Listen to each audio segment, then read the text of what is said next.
శ్రీ గురుభ్యో నమః. మిథున రాశి వారికి ఆహార ఆరోగ్య విషయాలలో ఖచ్చితమైనటువంటి జాగ్రత్తలు అవసరం. ద్వితీయ స్థానంలో కుటుంబ స్థానం, ధనస్థానంలో రవిగ్రహం, గురుగ్రహము.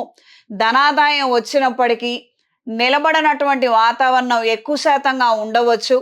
కాబట్టి ఈ విషయాలలో జాగ్రత్తలు అవసరము. వాతావరణంలో వచ్చే మార్పుల కారణంగా అనారోగ్యాల బారిన పడే అవకాశం ఉంటుంది. కాస్త చెప్పిన మాట వినటము, మంచి ఎవరు చెప్తున్నారో వాళ్ళ మాట వినటము, వాళ్ళు చెప్పినట్టుగా కొంతకాలం మీరు నడుచుకోగలిగితే అన్ని విధాలా బాగుంటుంది. ఏటెళ్ల కాలం సొంత పెత్తనము, సొంత నిర్ణయాలు అంతగా ఉపయోగపడకపోవచ్చు. మరీ ప్రత్యేకించి రాబోయే 10-15 రోజులు అంతగా మీకు ఉపయోగపడకపోవచ్చు. కాబట్టి పెద్దవాళ్ళ సలహాలు తీసుకొని ముందడుగు వేయండి, కాలం కలిసి వస్తుంది. కొత్త కార్యక్రమాలను చేపట్టగలుగుతారు. జీవిత భాగస్వామితో అనురాగంగా, ఆప్యాయంగా మెలగాలన్న ఆలోచనలు అంతంత మాత్రంగా మారతాయి. కొత్త రుణ ప్రయత్నాలు ఏర్పడతాయి.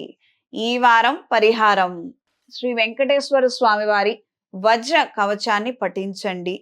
దీని వలన మీరు మాట్లాడే మాటల్లో ఏమైనా తప్పులు దొర్లినా అవంతా కూడా పక్కకి వెళ్ళిపోతాయి. అసలు అలాంటి పరిస్థితే రాకుండా ఉంటుంది. వచ్చిన ఆదాయాన్ని నిలబెట్టుకోగలుగుతారు. ఎక్కడైతే ఇన్వెస్ట్మెంట్స్ పెడుతున్నారో అవి 10-20% పెరిగి మీకు మంచి జరిగే అవకాశంగా మారుతుంది.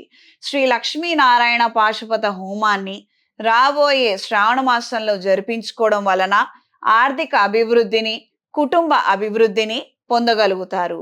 ఈ రాశిలో జన్మించిన స్త్రీలకు కుటుంబపరమైన అంశాలు అనుకూలంగా ఉంటాయి. పెద్దవాళ్ళు చెప్పిన మాటలు విని ద్వితీయ వివాహ ప్రయత్నాలు మీరు చేపట్టడము, అవి నెరవేరటము, మంచి జరగడం అనేది ఉంటుంది. దూర ప్రయాణాలు అనుకూలంగా ఉంటాయి. ప్రత్యేకించి తల్లిగారికి ఏదైనా కానుక ఇవ్వటం కానీ, లేదా వారికి ఇష్టమైనటువంటివి ఇచ్చి ఆశీర్వచనం పొందగలిగితే అన్ని విధాల మేలు కలుగుతుంది. శుక్రుడు చతుర్థ స్థానంలో నీచ స్థితి పొందారు.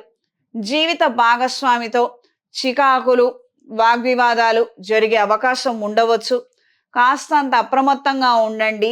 అనవసరమైనటువంటి గొడవలు మీరు ప్రారంభించొద్దు. అవతల వాళ్ళు ప్రారంభిస్తే మీరు కాస్త పరిష్కార దిశలో ఉంచేటట్టుగా చూసుకోండి. ఈ వారం కలిసొచ్చే రంగు తెలుపు, కలిసొచ్చే దిక్కు పడమర, కలిసొచ్చే సంఖ్య 6.